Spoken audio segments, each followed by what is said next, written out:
Are you stymied or frustrated by our model of governance as far as administration? As far as we had the former National Security Minister Gary Griffith saying he had a PS, they had 2 speeds, dead, slow and stop. But I mean, is the model working?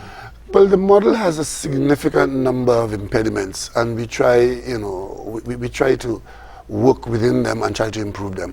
But we don't, I'm not frustrated, but there are instances when you would have preferred to be able to act differently. But remember, we are constrained by law if you have to amend certain laws or remove certain laws or improve certain laws, but we have to work within a framework of law. I take that point, but is the current structure, is the current construct working in the best interest of the nation? It's not perfect, it's far from perfect. And there's so why you don't change it?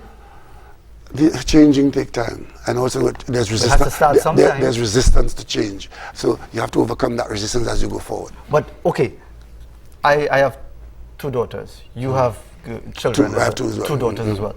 Don't you want a better country for them? Don't you? What sort of country are you going to bequeath to your children, that they're going to be stuck in a logjam, they can't get a job because maybe another government in power and they see them as PNM, or what, that they're going to have to endure the slings and arrows of political issues in Trinidad and Tobago? Is that what we're going to bequeath? Well, that's the societal thing. I mean, that is not something that I could fix by a switch. I agree. And we set about to conduct ourselves in a particular way. And I've been doing things which I expect that at the end of the day would have that kind of effect.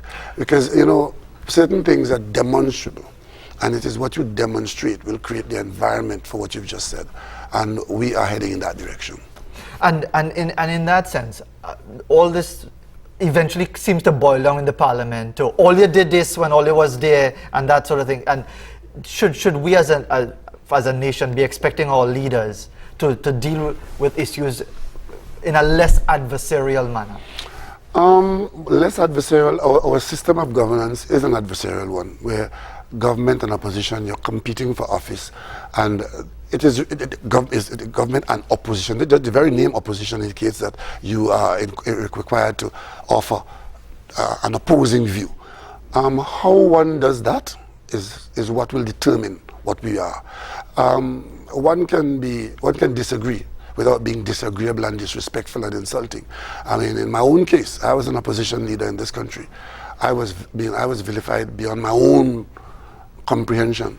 I mean, I could not believe that parliamentarians could have done what the last government did in trying to vilify me.